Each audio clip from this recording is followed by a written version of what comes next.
ओम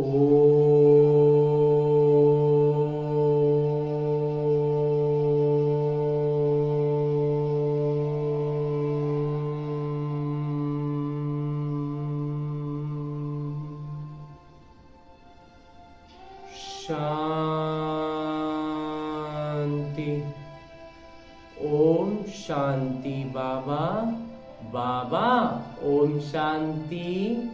आज 1 मई 2023 की मुरली है। बाबा कह रहे मीठे बच्चे अपनी उन्नति के लिए अमृत वेले उठ बाबा को याद करो। सवेरे का समय कमाई के लिए बहुत बहुत अच्छा है। आगे बाबा प्रश्न पूछ रहे हैं कि सदा सलामत रहने का आधार क्या है और सदा सलामत किसे कहेंगे। उत्तर बतलाते हैं बाबा कि बाबा की श्रीमत ही सदा सलामत बनाती है। कभी भी कोई दुख और तकलीफ नहीं होगी। तुम बच्चे इतने तकदीरवान बनते हो जो कभी किसी प्रकार की चोट नहीं लग सकती। निरोगी काया बन जाएगी। तुम अपनी तकदीर की महिमा गाते रहो। जो उठते बैठते बाबा की याद में रहते हैं वो हैं तकदीरवान बच्चे और उन्हें ही सदा सलामत कहते हैं। गीत है रात के राही थक मत जाना। ओम शांति। मीठे मीठे पुरुषार्थी बच्चे इस गीत का अर्थ तो स्वयं ही जानते होंगे। नंबरवार पुरुषार्थ अनुसार जो यात्रा पर उपस्थित हैं वे ही यथार्थ अर्थ समझ सकते हैं। अब यह यात्रा है रात की और जिस्मानी यात्राएं होती हैं दिन की। अमरनाथ बद्रीनाथ पर जाते हैं तो दिन को सफर यानी मुसाफिरी कर रात को सो जाते हैं और तुम बच्चों की मुसाफिरी है रात की। दिन में तो तुमको शरीर निर्वाह अर्थ काम करना पड़ता है। नौकरी पर जाते हैं और माताएं घर संभालती हैं। सबसे ज्यादा उन्नति रात को होती है जबकि सब मनुष्य सोए हुए होते हैं। तुम्हारी उस समय बड़ी अच्छी यात्रा हो सकती है। भक्त लोग भी सवेरे अमृत वेले याद में रहते हैं। बच्चे अपनी उन्नति करना चाहते हो तो बाबा राय देते हैं नींद को जीतने वाले बनो। बाबा राय दे रहे हैं कि नींद को जीतने वाले बनो। 5000 वर्ष पहले भी कहा था भल सवेरे सो जाओ। कहावत है सवेरे सोना सवेरे उठना। ये गुण मनुष्यों को बड़ा बनाता है। बरोबर तुम कितने साहूकार बनते हो जो कभी तुमको पैसे की परवाह नहीं रहती। तुमको 21 जन्म के लिए वर्षा मिल जाता है शिवालय में। यहाँ तो तुम जन्म दर जन्म पुरुषार्थ करते हो और अभी का तुम्हारा पुरुषार्थ 21 जन्मों का बन जाता है। आश्चर्य है ना। ऐसा कोई भी पुरुषार्थ कराने वाला है नहीं। अविनाशी पिता अविनाशी पुरुषार्थ कराते हैं। यहाँ तो पैसे के लिए क्या नहीं करते हैं। बाप बच्चों को और बच्चे बाप तक को मार डालते हैं पैसों के लिए। तुम्हें अब अविनाशी पिता से अविनाशी वर्षा लेना है तो अविनाशी पिता और अविनाशी वर्षे को याद करना है। और कोई तकलीफ नहीं, सिर्फ 2 अक्षर हैं। इसको महामंत्र कहा जाता है। बस ये 2 अक्षर याद करने से तुमको राज तिलक मिल जाता है। अब इस याद में है बल। जितना जो याद करेंगे योग और ज्ञान में आगे रहेंगे। तो शास्त्रों आदि के ज्ञान की यहाँ बात नहीं है। 2 अक्षर याद करने के लिए कहते हैं तो फुर्सत नहीं रहती। कह देते हैं हम याद नहीं कर सकते, घड़ी घड़ी भूल जाते हैं। 2 अक्षर की यात्रा नहीं कर सकते। तुम लोग गीत कविता डायलॉग बनाते हो, याद करते हो। वास्तव में इन सब की यहाँ दरकार नहीं है। यहाँ तो चुप रहना है। क्या तुम बीज और वृक्ष को नहीं समझ सकते हो? बीज को हाथ में लेने से ही सारा वृक्ष सामने आ जाएगा। इसमें 4 युग और 4 वर्ण हैं। ये सब बुद्धि में लाना, देरी नहीं लगती। क्षण में स्वर्ग की बादशाही मिल जाती है, सिर्फ याद में रहना है। एक क्षण में साक्षात्कार कराया जाता है और उस समय जैसे स्वर्ग व कृष्णपुरी में अपने आप को महसूस करते हैं। सिर्फ 2 बातें याद करनी है, एक तो बाबा की याद, दूसरा ये ज्ञान। एक बाबा को याद करना है और दूसरा ये ज्ञान को याद करना है जो बहुत ऊंच है मनुष्य से देवता बनाने के लिए। मनुष्य से देवता बनने के लिए ये ज्ञान ही है, तो इस ज्ञान को भी याद रखना है। माया की चपेट में आते हैं और हम ज्ञान भूलने लगते हैं। तो देवताएं तो पवित्र होते हैं, ज्ञान हमेशा ब्रह्मचर्य में पढ़ी जाती है। जब पढ़कर घर संभालने लायक बने तब बाद में शादी करनी होती है। तो अपने घर वालों को रचयिता संभालेंगे, इसलिए अपनी कमाई चाहिए ना। तो ब्रह्मचर्य में कमाई होती है। आजकल तो धन के भूखे हो गए हैं, थोड़ी आमदनी हुई फिर दूसरा कोर्स करते हैं। अब बाबा कहते हैं बच्चों यह कोर्स बहुत सहज है, सिर्फ श्रीमत पर रात को जागकर अभ्यास करो। रात को बुद्धि की यात्रा करना बहुत सहज है और मदद भी बहुत मिलेगी। 2-3 बजे अमृत बेला कहा जाता है।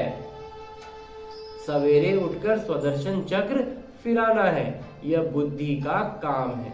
बाबा का फरमान है निरंतर मुझे याद करो तो तुम्हारे विकर्म विनाश होते जाएंगे, नहीं तो तुम सजनिया को कैसे ले जाएंगे।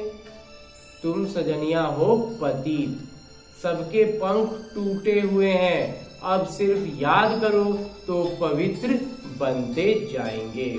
सवेरे उठने का प्रयत्न करो, दिन में तो याद न भी ठहरे, रात को पुरुषार्थ करना सहज है और मदद भी बहुत मिलेगी। मुख्य है याद, सारी बातों का मुख्य सार पहुंचता है याद।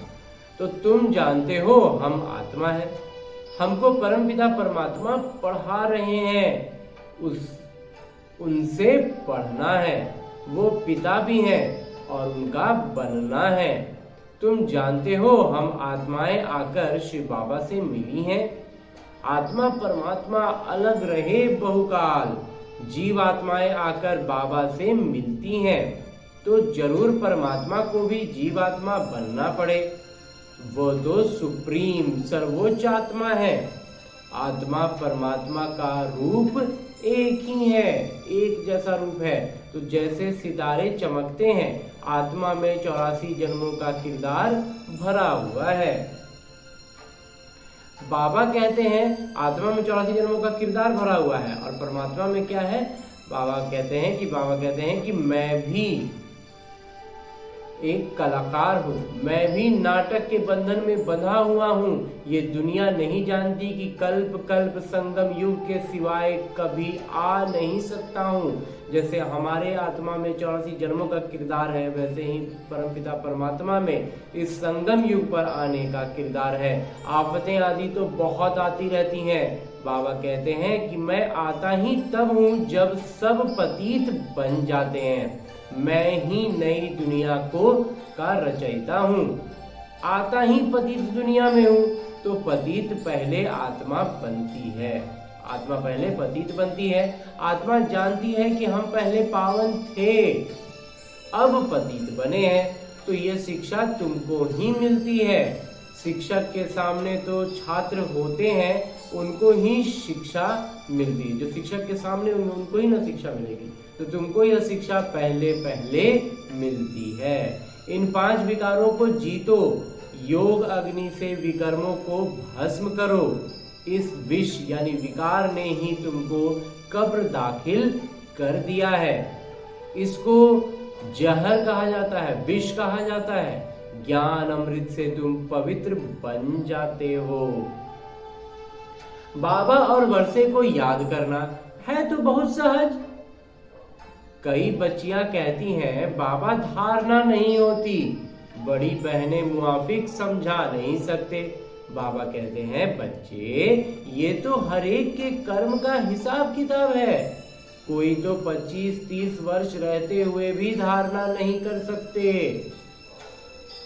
तुम आत्माओं का तो पिता परमात्मा है और वो स्वर्ग के रचयिता है, तो बाबा स्वर्ग का वर्षा देने ही तो आए हैं ना। तुम बाबा को तो याद करो, तुम सिर्फ बाबा को तो याद करो। बच्चों को भी होशियार करना है। तुम बच्चों को पहले रहम करना चाहिए अपने बच्चों पर।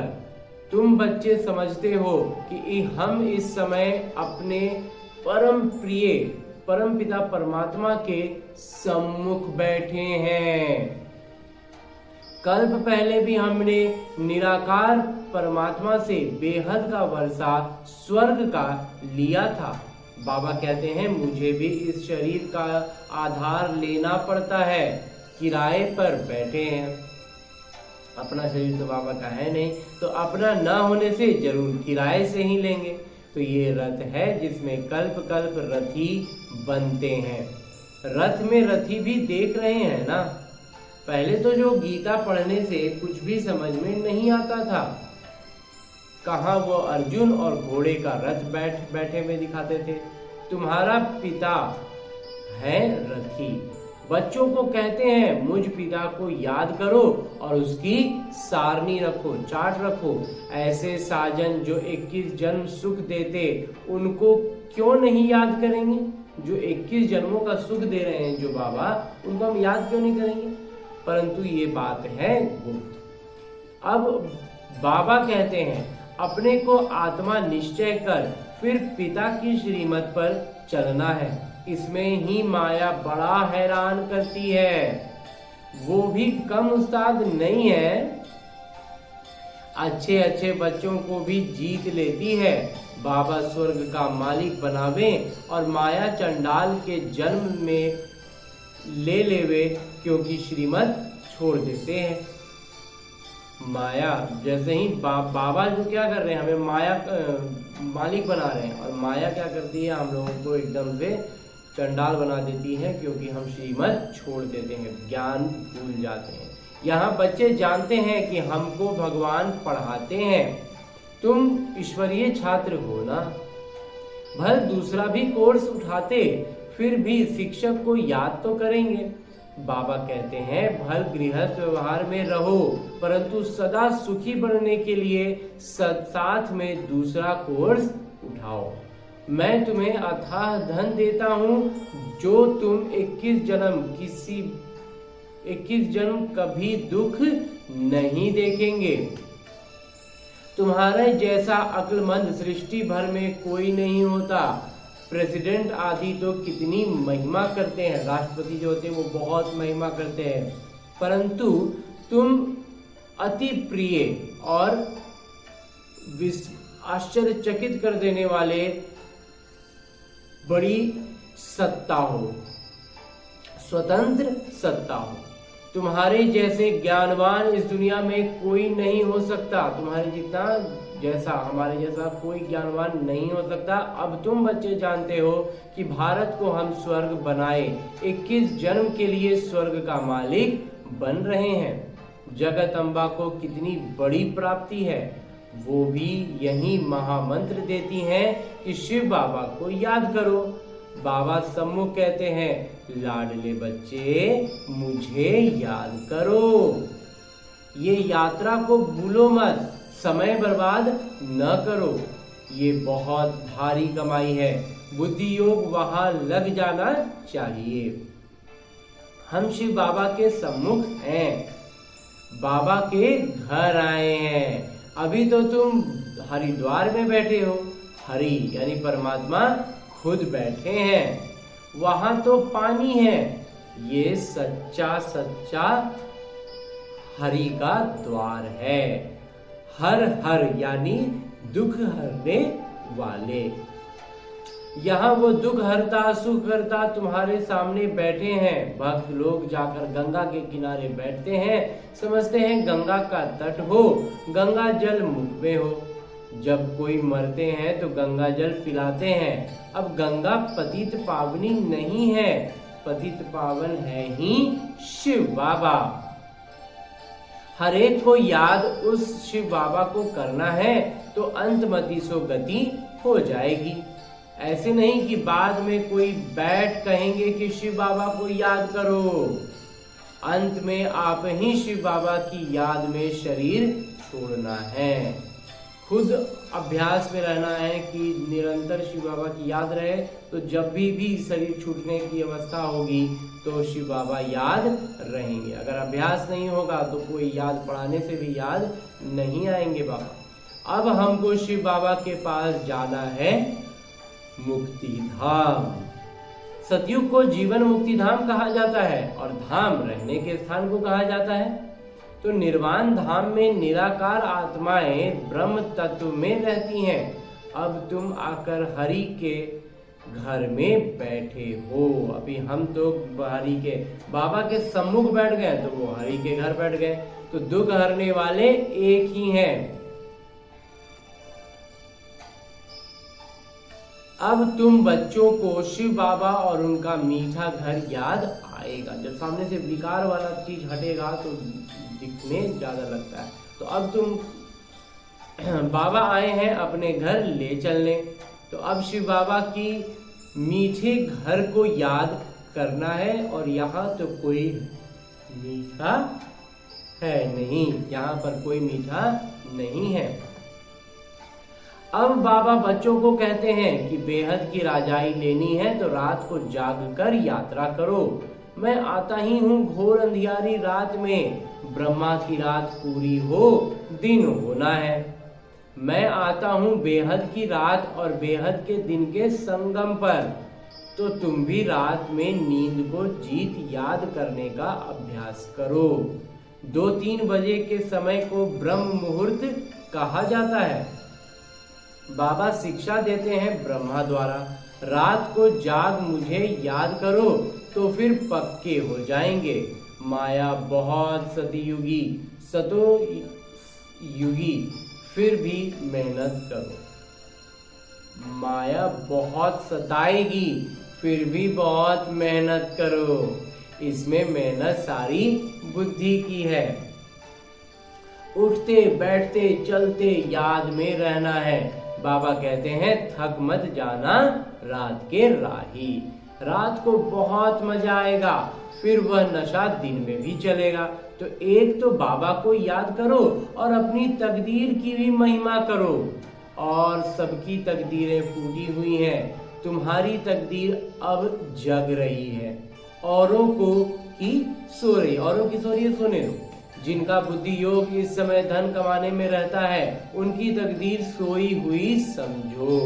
सारी तकदीर तुम्हारी जग रही है। पेट कोई ज्यादा थोड़े ही खाता है। भील लोग क्या खाते हैं? मिर्ची और मकई चने का आटा मिलाए रोटी खाते हैं। मकई का आटा चने का आटा को मिला दिए और मिर्ची फोरन दे दिए, वही रोटी खाते हैं। यहाँ तो तुमको सब कुछ मिलता है। तुमको बहुत साधारण रहना है, न बहुत साहूकारी और न बहुत गरीबी। अब बाबा कहते हैं हे लाडले बच्चे मुझे याद करो। मैं तुमको नैनों पर बिठाए ले चलना चाहता हूँ। मेरे नूरे रत्नों, नूरे चिश्म बच्चों को हमेशा प्यार किया जाता है। श्रीमत पर चलने से सदा सलामत रहेंगे। सदा सलामत का अर्थ भी बड़ा भारी है। तुमको चोट नहीं लगेगी, कोई तकलीफ भी नहीं होगी। इतना तुमको सदा सलामत बनाता हूँ। निरोगी काया रहेगी, न काल की ताकत है। मतलब जब बाबा की याद में रहेंगे तो ना चोट लगेगी, ना और कोई तकलीफ होगा। काया भी बिल्कुल निरोगी रहेगी और ना ही काल की ताकत है कि आपको ले जाए। तो अगर अच्छी रीति याद करेंगे तो मदद मिलेगी। जिन्होंने कल्प पहले पुरुषार्थ कर अपनी प्रारब्ध बनाई है, साक्षी हो देख रहे हैं। यहाँ या फिर कहें कि यह अपने को इंश्योर करते हैं, सुनिश्चित करते हैं। बाबा भक्ति मार्ग में भी इंश्योर मैग्नेट हैं। ईश्वर अर्थ निकालते हैं, गरीबों को गुप्त दान देते हैं। कोई को शादी करानी होती है तो गुप्त दे आते हैं। गुप्त दान का फल भी ऐसा ही मिलता है। शो करने से उनकी ताकत आधी हो जाती है। मैग्नेट पिता को कहते हैं, तुम इंश्योर करते हो। बाबा हम लोग को इंश्योर कर रहे हैं। तो जो जैसा अपने को इंश्योर करते हैं वैसा फल मिलता है। बाबा कहते हैं तो उसका दंड मिल जाता है। पाप करते हैं तो उसका दंड मिल जाता है। पुण्य का फल अच्छा मिलता है। वह होते हैं हद के, मतलब जो लुटाने वाला होता है, खूब हाथ खोल खोल के लुटाता है। कमाई में से 8 आना 4 आना भी निकालते हैं। अब तो तुमको कंप्लीट फिलैंथ्रोपिस्ट बनना है, पूरा दानी, महादानी बनना है। फुल इंश्योर कर देना है। देखो मम्मा ने सिर्फ तन और मन इंश्योर किया। कन्याएं बहुत प्यारी लगती हैं। नहीं, कन्याओं के पास तो सिर्फ धन होता ही नहीं है, तो वो सिर्फ तन और मन समर्पित कर सकती हैं। तो उन्हों को यह ख्याल नहीं रखना है कि वह फिर तन मन से सेवा कर रही हैं, इसलिए कन्याएं बहुत प्यारी लगती हैं। कन्याएं नंबर 1 में आ जाती हैं। बाबा अधर कुमार थे। हाँ, कोई कुमार निकलते हैं, स्वयंवर रच पवित्र रह दिखाते हैं तो अहो सौभाग्य। सरेंडर भी पूरा हो, समर्पण भी, भावना भी पूरी होनी चाहिए। वो बहुत अच्छा पद पा सकते हैं। बाबा समझाते हैं कि कर्मों का भोग भी सारा यहाँ चुकतू करना है। मम्मा बाबा को भी कर्म का भोग तो भोगना ही पड़ता है। रहा हुआ हिसाब किताब यहाँ ही निकलेगा। ऐसे नहीं कि ईश्वर का बना हूं फिर रक्षा क्यों नहीं करते हैं। जब बाबा का बन गए तो बाबा को रक्षा करना चाहिए? नहीं, कर्मों का हिसाब किताब है वो अलग सेटल होगा। तो नहीं, बाबा वही कह रहे हैं कि ईश्वर का बना हूं तो फिर रक्षा क्यों नहीं करते हैं? नहीं, कर्म भोग तो जरूर यहाँ ही चुकतू करना है। अच्छा, मीठे मीठे सिगिलते बच्चों प्रति माता पिता बाबा का याद, प्यार और आशीर्वाद। रूहानी बाबा की रूहानी बच्चों को नमस्ते। हम रूहानी बच्चों की ओर से रूहानी बाबा को याद, प्यार और प्रणाम। धन्यवाद बाबा, धन्यवाद। मुरली के लिए भी धन्यवाद और इस अनूठे अलौकिक ब्राह्मण जीवन के लिए भी बहुत बहुत बहुत धन्यवाद। धारणा है कि बुद्धि योग से सच्ची यात्रा करनी है। विनाशी धन के पीछे अपनी तकदीर नहीं गंवानी है, सच्ची कमाई करनी है। और आगे है कि तन मन धन से पूरा महादानी बनना है। अपना सब कुछ 21 जन्मों के लिए सुनिश्चित कर देना है। और आगे बाबा वरदान दे रहे हैं। वरदान देते हुए बाबा कहते हैं कि दिव्य बुद्धि के बल द्वारा परमात्मा स्पर्श का अनुभव करने वाले शक्तिवान भव। दिव्य बुद्धि को बुद्धि बल कहा जाता है और इस बुद्धि बल द्वारा ही बाबा से सर्व शक्तियां प्राप्त कर शक्तिवान बनते हो। जैसे साइंस बुद्धि बल है, लेकिन वह संसारी बुद्धि है, इसलिए इस संसार के प्रति, प्रकृति के प्रति ही सोच सकते हैं। आपके पास दिव्य बुद्धि का बल है जो साधारण परमात्मा प्राप्ति का अनुभूति कराता है। दिव्य बुद्धि द्वारा हर कर्म में परमात्मा प्योर टचिंग का अनुभव कर, एकदम बिल्कुल शुद्ध आत्मा का अनुभव कराते हैं। टचिंग कर, अनुभव कर सफलता का अनुभव कर सकते हो। दिव्य बुद्धि के बल से माया के वार को हार खिला सकते हो। और अंत में स्लोगन है, मुरली का उपदेश है कि ज्ञान सूर्य बन सर्व को ज्ञान की लाइट माइट देने वाले ही सच्चे सेवाधारी हैं। अच्छा, ओम शांति बाबा। बाबा ओम शांति। ओम शांति।